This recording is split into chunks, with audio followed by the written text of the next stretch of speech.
It's what day is it? Mid to late August? Okay. I don't think anyone's gonna be sweaty at foot champs. It's gonna be kind of nice. We're just gonna enjoy it. No one's gonna play like park the bus or anything, right? Everyone's got fun teams. Everyone's gonna like try to attack. It's gonna be fun.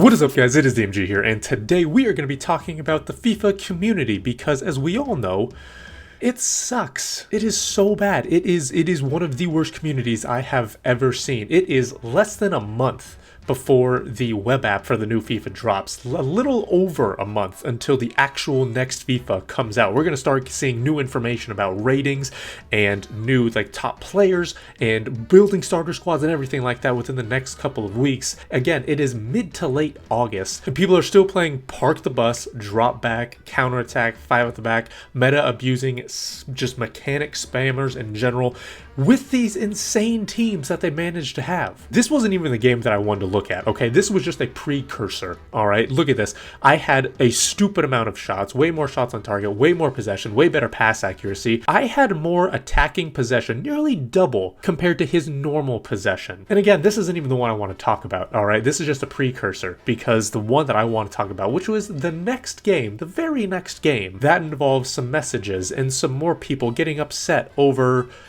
nothing.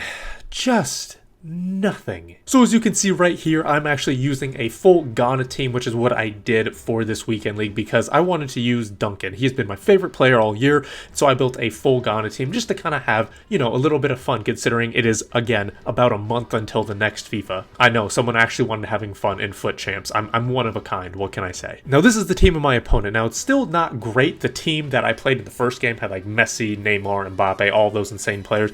This is still better than my Ghana team though, right? It has still Neymar, it has that Footies Atal, it's got Thiago Mendes, it's got Amavi, it's got Ferdinand, right? It's still got obviously very, just in general, great players. Now early on in this game, you can tell that I'm just going to really not enjoy it because he's using Neymar here. You can see he's bringing Neymar back to defend. Let's see how many players. Let's count, shall we? 1, 2, 3, 4, 5, 6, 7, 8, 9, arguably 10 players back, and it is 3 minutes into the game. So as you can see, he has 10 players back, including Neymar, right? So he's obviously going to be a very drop-back defensive team, very drop-back player. Now, good for us, we actually managed to get a goal here because at the very moment he switches off of Neymar, he goes manual defending. Guess what? We just score immediately. It's literally that easy. Now, I'm not going to show much of the first half because it's just a couple of highlights here and there, but he actually gets his first goal right about here. Now, he comes in, and notice how many people I have defending, right? We have 1, 2, 3, 4, and that's it. We do have someone coming from the midfield, which is Duncan, but we have him on stay back while attacking, so it obviously makes sense while he's coming back. And there's also going to be another defender that tries to come back to help because, again, he's a defender. We get the ball with Duncan here. Unfortunately, we give it away. That's on me. He scores with Neymar. Fair enough, right? It's a fair enough goal. I made the mistake. What then happens is something that really ignited the game.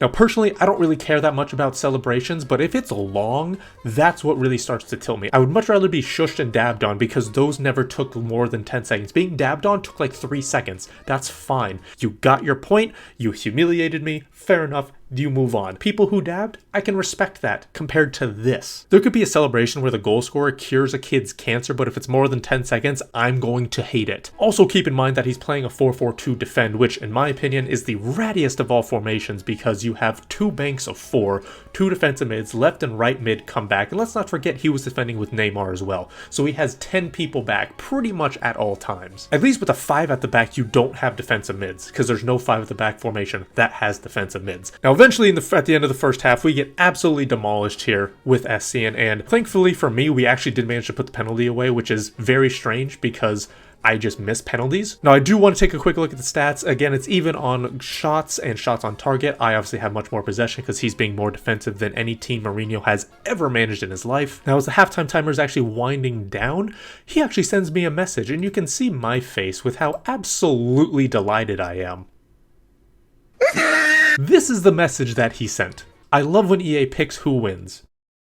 What happened in the game for that to be EA picking who wins? What exactly happened in the game there, sport? You wanna just elaborate? Show the class, come on. Not only that, but he actually goes on to send another message saying, "Great, dumb comment back when you play with 7 guys in the box in August." I think I'm gonna use that Tim Allen like confused sound. That I think that's what I'm gonna do. So let me just get that real quick.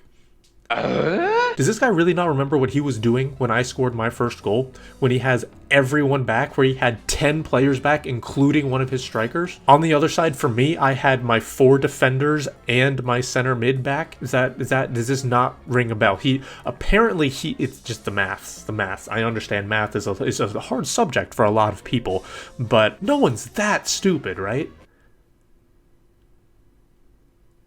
Now, not a whole lot of stuff happens in the second half, maybe a couple of chances here and there, but overall it's pretty quiet. He eventually goes and scores a goal before bridging, of course. And like I said, he does eventually score from it. I try to cover near post because I thought that's where he was going, but he does go to the far post. And of course, the 10-second long celebration. Let's just... amazing. Now the rest of the second half doesn't really happen, and unfortunately we try to get a goal because if we scored a last minute winner, that probably would have just been the most poetic justice of all time.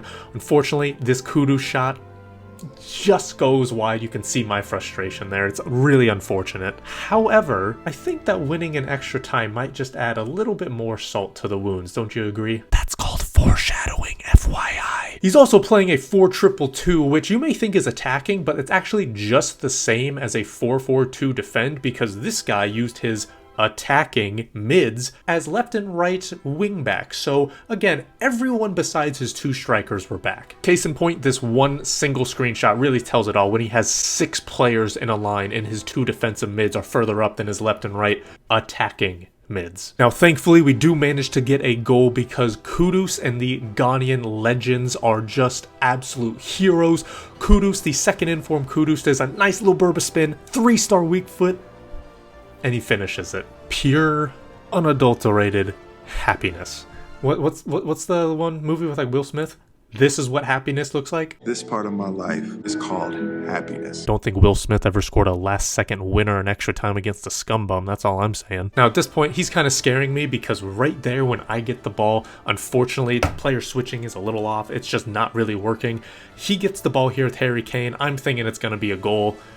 But thank God, team of the season, Jonathan Mensah. Best defender I've ever used in my life. Now in the second half of extra time, not a whole lot of things. Again, at this point, we're just pure out defending. That's literally all we're doing. We're just defending non-stop. That's all we're going to try to do. And thankfully, when it gets just an extra time, we have to sprint down. We have one last thing that we have to do is defend this cross, and thankfully, Idu gets there, and I win the game. I'm just going to apologize real quick for what you're about to see. It's just a viewer discretion. That's just what I'm saying.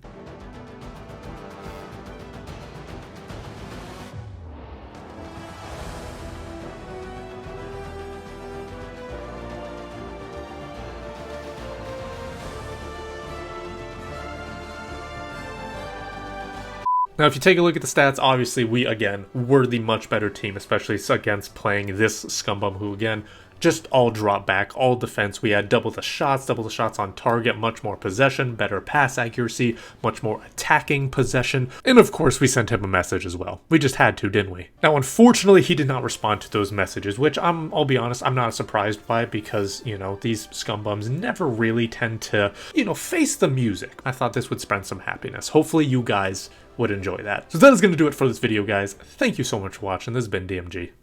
Peace.